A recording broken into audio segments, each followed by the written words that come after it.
Dexterity. Looks like you can't really strengthen your mount without rider-type skills in that case. Since its special abilities are too weak, it might get in the way if it took part in our level 100 battles indeed. However, I can make up for that by using my skills to protect this boy, so it can fight for longer periods. But doesn't that mean you'll be wasting your resources on it? It'll be a big hassle in combat, right? Why not power it up by changing its gear? I hear mount-type monsters can be equipped with barding and horseshoes and so on. Indeed. You can change the equipment of mounts summoned through skills. It's related to the question asked just now. Aura, for instance, I could equip it with horseshoes that grant flight, and it would be able to fly. However, I've already given it magic items to boost its speed. It really is a tough decision. Albedo lightly patted the flank of the magical beast. Perhaps she had used too much force, but the bicorn shuddered. There was no way a magical beast she had summoned would be thrown off balance by just that much. Just as Albedo frowned while wondering if it was making a fool of her, Aura asked a question. Say, does it have a name? It's a bicorn, right? Didn't you just say so yourself? No, I don't mean the name of its species, I mean its name as an individual. Does it need one? She looked to Shaltir for her reaction. The vampire said nothing, simply shrugged. Surely it needs one, right? Isn't it your pet, Albedo? Well, it's not really a pet. Besides, do I really summon the same one each time? As she heard Albedo's question, Shaltir came up with a great idea, which she decided to share. How about asking Kihuku? He excels at summoning his comrades, so he ought to know a lot about this sort of thing. Give me a break. He's a fellow member of Nazarick, and I shouldn't hate him, but, indeed. They don't mean ill, but they crawl into your clothes all the same. However, Entoma seems to visit him from time to time. That's gross. Stop talking about things that make me feel all itchy. That place really is a house of horrors. I might be in charge of that floor, but I honestly do not wish to go in there. Shaltir, did you know? Entoma calls that place the snack room. UG. Seriously? Seriously? Yuwa, I don't want to go near Entoma ever again. Albedo felt the same way. She did not wish to approach anyone who could call that sort of thing a snack. Just as the mood started to turn queer, Aura decided to raise her voice and clear the air. Anyway, why don't you name it? Indeed. If you think naming it is better, then I shall. Albedo muttered to herself as she fell into contemplation. Since she was going to name her mount, then obviously she had to give it a name that would not embarrass her. She thought of various words and phrases, and then a flash of inspiration struck her as a song played in her head. What are you mumbling about? My apologies, Albedo said, as though she had just woken from a dream. Well, if Ain Sama permits, I would like to give it a name that represents how I feel. Top of the world. That's a good name. By top of the world, you mean Ain Sama, right? Albedo smiled, but did not answer. Shaltir's eyebrows quirked up at a dangerous angle. As the tension built in the air, it was Aura who had to break them up, as usual. Well, it's not like anything will happen. Anyway, since you've called out your bicorn, let's perform the next experiment. I understand. Having been treated as a child throwing a tantrum, Shaltir narrowed her eyes and glared at Albedo as she turned to the bicorn and put a grieved foot on the stirrups. Albedo mounted up on it with a grace that did not seem like it had come from someone wearing armor. The moment she touched the saddle, she could feel the bicorn's body quivering through the point of contact. What's wrong? Albedo could not help exclaiming. She could not think of any reason why this level 100 bicorn would be unsteady on its feet. Suddenly, she recalled what had happened when she had patted the bicorn. Could it be that some problem had occurred then? If that were the case, then what was the cause? Aura. Shaltir. Something strange is going on with my bicorn. Could you help me take a look? Just then, the bicorn began to wobble. It looked like it could no longer stand up. The two of them looked at it and realized that there was something abnormal going on here. In any case, you should get off first, Albedo. All right. After hearing Aura say so, Albedo finally responded by jumping off the creature. The wobbling bicorn promptly collapsed. It was panting heavily, and its coat was covered in a fine sheen of sweat. Albedo, did you get fat? Shaltir was not saying that to make fun of her. Any observer would have thought the same thing. How rude. I'm always watching my weight, because I've got more muscle than most. Then, could it be that its muscles wasted away, because you haven't been riding it regularly? By the way, I raise all my kids free range, and I often take them patrolling around the 6th floor. How could that be? Speaking of which, summon mount, isn't it just like a normal summoned monster? There's no way it could get weaker. Would you like me to ride it? I'm sorry, but it won't work. This is my mount, and nobody else can ride it. If anyone tries, it'll automatically unsummon itself. Then how about asking the mount itself? Hey, Bicorn, what's wrong? Aura asked it a question. It was not that Aura could speak with horses, but magical beasts like bicorns ought to have pretty high intelligence, so Aura hoped that it would understand human speech. Of course, the bicorn could not speak, so all it could do was neigh like a horse. It can't speak, don't tell me it can't ride either?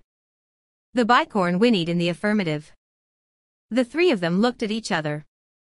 Aura, can you use your skills to do something amazing? I can't. Besides, what do you mean by amazing? Didn't you ask me what abilities I had when we had our one-on-one chat a long time ago? Don't tell me you forgot that too, Guardian Overseer Dono. Era, how do you usually communicate with Fenrir then? I just tell him to do this and that. So you speak to him, right?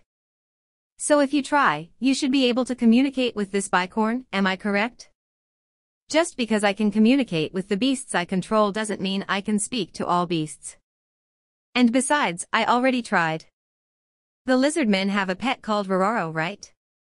I don't know why, but I just can't get through to him. The three of them looked at each other once more. If we're stuck, the only one we can turn to is Demiurge, after all. Unfortunately, Demiurge is now working abroad on Ain Sama's orders. He hasn't spent much time in Nazarick recently. I can contact him, but frankly speaking, I don't really want to consult to him if it's not related to work. A look of jealousy appeared in Shaltir and Aura's eyes. Demiurge, who ran around working for their master, was the object of the Guardian's envy. I really do envy him. I know that the defense of Nazarick is an important job, but if nobody invades, then we won't have a chance to show our stuff, and it makes me wonder if I'm actually useful. I want to go outside and accomplish something so I can work hard for Ain Sama. All I've done recently is make mistakes. Don't worry, Shaltir. I think that you'll have the chance to work for Ain Sama soon. No, I'm sure you'll have the chance to do so. But you need to be a bit smarter, otherwise that might be a bit tricky. Don't you think that's a little harsh? The fact is, you did mess up. You need to produce results worthy of a guardian. Shaltir grit her teeth, and then suddenly her face brightened up, as though a light bulb had just switched itself on above her head. Coo, now why are you all talking bad about me? What I wanted to say was that if Demiurge wasn't around, and we couldn't ask him, then I would lend you a helping hand instead. Well, since it can't be helped, I'll look it up for you. Shaltir took out a book. It appeared thick and heavy, like it had 1,000 pages at the very least. However, to Shaltir, who looked like a girl on the outside, but who was anything but on the inside, its weight was nothing much. Oh. Don't tell me that's HNNNG, a treasure bestowed upon you by Ain Sama. It was not just Aura, even Albedo looked upon Shaltir with jealousy in her eyes. Indeed. This is the Encyclopedia Peroroncino Sama. It's my reward for completing Ain Sama's orders. While this was more of a consolation prize come appreciation award, to Shaltir it was instead the best form of praise, and she smiled in satisfaction. No, that was only natural. An item from her creator was more valuable than any form of encouragement. This book was called the Encyclopedia. It was an item every player received after starting the game, and it could not be stolen or lost unless its owner chose to dispose of it. In addition, it was unique. Yggdrasil was a game of enjoying the unknown, and this item could be said to be a physical expression of the developer's desire for players to transform the unknown into the known. This was because the encyclopedia recorded the visual data of all the monsters a player had ever encountered. However, it did not display statistics the monster's ability scores, but only its typical appearance and name. If it was a monster from mythology, it would also display the relevant contents from the myth in question and other relevant information. In order to make effective use of this book-shaped item, one would need to personally enter the information which one had gathered into the book. Such information included a monster's special abilities, or its weaknesses, and so on. The encyclopedia that Shaltir possessed had once belonged to the man called Peroncino, and he was the one who entered the data within that book. Ains remembered that he had left this item in the treasury when he had quit the game, and so he handed it to Shaltir. However, a lot of the content which Peroncino added had been erased. It was as though Peroncino were afraid of leaving it behind and deleted it. As a result, the item was not very useful, but Shaltir did not mind. This was an item that her creator had once used. That was the important thing. Be by Bicorn, Shaltir muttered as she flipped through the pages. Aura and Albedo leaned in to take a look, but Shaltir used her body to cover up the book, and then backed up, before fixing the two of them in place with a sharp glare. Humph, that's fine. I too have a bracelet gifted to me by Ain Sama. Aura gently caressed her silver wristband. Similarly, Albedo stroked the ring on her left index finger.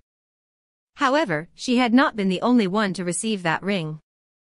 I want a special reward for me and me alone. I want a special item from Ain Sama. Just as Albedo began caressing her abdomen, Shaltir exclaimed. It would seem she had found the page she was looking for. Bicorn. Got it, let me see. Shaltir suddenly froze and looked up in shock, then stared at Albedo. What is it? Is something wrong? Albedo nervously questioned Shaltir as she looked at the book again and read the entry. A mutant species of unicorn. Just as unicorns are supposed to be associated with purity, bicorns are associated with impurity. Unicorns will only allow pure maidens to ride them, but conversely, bicorns will never allow pure maidens to ride them, huh? As Shaltir read that part, Aura's eyes went so wide it seemed as though they would fall out of their sockets. No way, don't tell me Albedoza. What do you mean no way?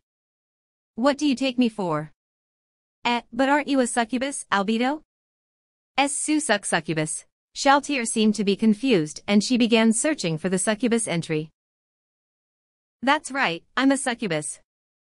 But I don't have any experience with men, sorry about that. But what can I do about it? I'm the guardian overseer, so I'm always stuck in the throne room. I hardly ever get to meet anyone else. Besides, Ain Sama has never called me to his bed, and I don't want to do anything like that with men who aren't Ain Sama. Albedo hung her head, and then she suddenly jerked it up again. Since you put it that way, Albedo glanced at Aura, then shook her head. If Aura was not like that, there would be a huge problem. How about you, Shaltir? I don't have any experience with men. Now, women are a different matter. Aura did not understand for a moment and tilted her head. Then, she seemed to get it, because she wrinkled her brow, and went Yua as her face seized up and wordlessly said no thank you. It's because there aren't any good men around. I like the dead, but rotting corpses are just right? Right? Don't look to me for approval, Shaltir. Your fetishes are just too weird and I can't understand them. The three of them looked at each other, then simultaneously averted their eyes. They had silently agreed to end this topic here. Alright, so at least we know why I can't ride a bicorn now. I can't believe that was the reason. Albedo's face twisted in unhappiness. The bicorn thought it had been scolded and curled up into a ball. This is like sealing off part of Albedo's strength. Still, it's not like you're really good at mounted combat anyway. It's just one ability you can't use, right? If you can't ride your bicorn, then how about one of Aura's beasts? Maybe a unicorn might be good. I don't have a unicorn. Though I want one. Isn't there a better way? It'll be fine if Ain-sama helps me ride the bicorn, right? Albedo's smile seemed to tell the other two that there was no better way than that. That's sly. Humph. Albedo humphed at Shaltir. How rude, Shaltir. This is necessary in order for me to make full use of my powers as Guardian Overseer of Nazarick for Ain-sama. Fufufu. Humph.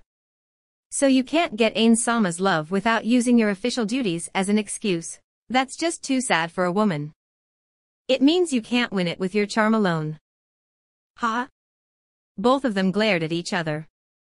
Aura could not bear them any more and said, I say, you two seem to have wandered off into a weird topic. Would you mind leaving it at that? Stop talking about these pointless things. Besides, it's not like it's going to cause a problem right away. Can't you summon other mounts? I have a magic item which can summon me a steed. Then isn't that enough? There's no problem at all. Using a magic item to summon a mount needs me to change my gear, or take out the item, so it's more effort than just summoning a mount with a skill. And this bicorn has much better fighting power. Then have the bicorn take your enemy's attacks and use the opening to summon a mount. That's a basic tactic for a beast tamer. It seems that's the only way it can be used. That would mean you've become weaker, Albedo. Could you not speak like you're laughing at others' misfortune? Don't you delight in my suffering too, Albedo? Do not. Do too. Both sides went back and forth. Honestly, I've had it with the two of you, stop glaring at each other already. How about going elsewhere? Ain-sama granted us time off, after all. That's right. Albedo went with that, and Shaltir, who had been arguing with her, nodded as well. However, he asked us to take time off, but what should we do? We were made to protect the great underground tomb of Nazarick, and work for the various supreme beings. Working is our life. Even so, when Ain-sama wants us to rest, we have to rest. The three of them had gathered here because their master had told them, you all work hard every day. Since free time like this is hard to come by, you female guardians should arrange to go out and have fun together. We've had fun, so does this mean we're going to disperse? Does this really count as fun? I have my doubts about that. Granted, we had some fun, but I still have my doubts. That's right, what do you usually do? I patrol between the first to the third floor. Then I collect feedback from the area guardians, or I check on the readiness of the entire floor. If I have time, I take a bath, or get a facial. I'm surprised that you're so hardworking. What do you mean by surprised? Bathing, how about you, Aura? When Mare stays in the Colosseum, I patrol the forest. A bunch of newcomers arrived recently, after all. Then I go home and sleep, that's all, I guess. That's it. Aura and Shaltir's faces were filled with surprise. That's it. The newcomers you mentioned ought to be the residents of the village, which was just built on this floor, right? I haven't been there yet. Let's go together. Really? Shaltir, you've been there before, right? I have. Really? As she saw the puzzled look on Albedo's face, Aura explained, actually, the other guardians have all been here too. First was Cositus, for the lizard men. Demiurge came round too, to check on the situation. The others also drop by from time to time. Then let's go take a look. Besides, it's not all that far away. 9:38 Nazarick time. The village built in the 6th floor of Nazarick was little more than a row of 10-odd log houses. It barely qualified as a settlement. There was a crop field on the right side of the village, and on the left was an orchard that was several times larger than the crop field. Naturally, it was surrounded by forest, and when one looked down from above, it might resemble a hole in the forest, or a green hole. The trees here had been felled and then dug up by the roots, so by right the ground ought to have been uneven. However, the ground in the village was unnaturally level. That was the effect of Mare's magic. Many people could be seen working hard in the orchard. The first person they saw was a human-looking female, whose skin was as lustrous as tree bark. Beside her was a creature which could only be described as a walking tree. The former was a dryad, while the latter was a monster known as a treant. The treant placed the dryad on its branch-like hands, and raised her to the upper reaches of a fruit tree. There's also 10 or so lizard men living here. Sometimes they go to the north to the lake where we just visited to have fun. It's not like they live in the water anyway. How strange. The village is bigger than the last time I came. There seem to be more residents too. That's right. That's because we found a few species who were allowed to enter Nazarick after we conquered the great forest of Tob. Species who were allowed to enter Nazarick. I recall the conditions were, they have to be heteromorphs, they must not need food, and they have to be good-natured, right? That's what Ain Sama told us. Although, the must not need food condition is more of must be self-sufficient, the dryads and treants absorb nutrients from the earth, so they don't need to eat in particular. Although, it'll be bad if the earth's nutrients run out, or if it doesn't rain. Oh, does Mare make rain with magic? Or is it an item? That's basically Mare's job. Same with restoring the earth's nutrients. Some spells allow for big harvests, and I heard those spells can fully restore the earth's nutrients. The dryads and treants all say it's so delicious that they'll get fat, but I don't know about the taste.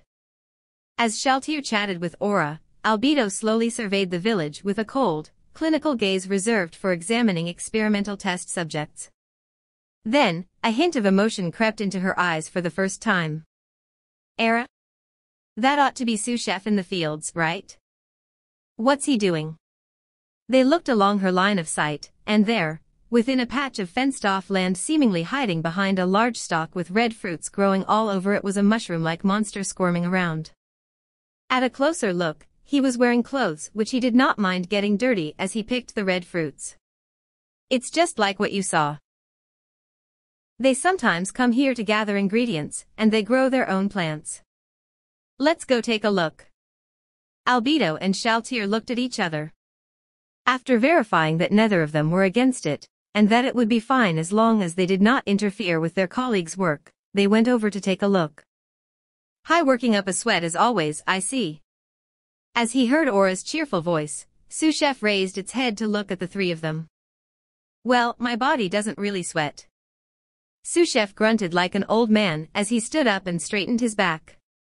Although he was hunched over in a posture of working the fields, the fact that he had no waist his body was the same thickness from top to bottom, so there was no part of him that was quickly identifiable as a waist meant that they could not tell if his back really ached or if he had done so to change his mood.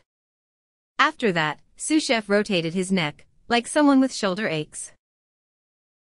His head was like a toadstool's cap, coated with some kind of purplish-red liquid which looked like it might drip off at any time, but the fact was that it was as solid and mysteriously stretchy as dried glue, so there was no way it would drip off or splash around.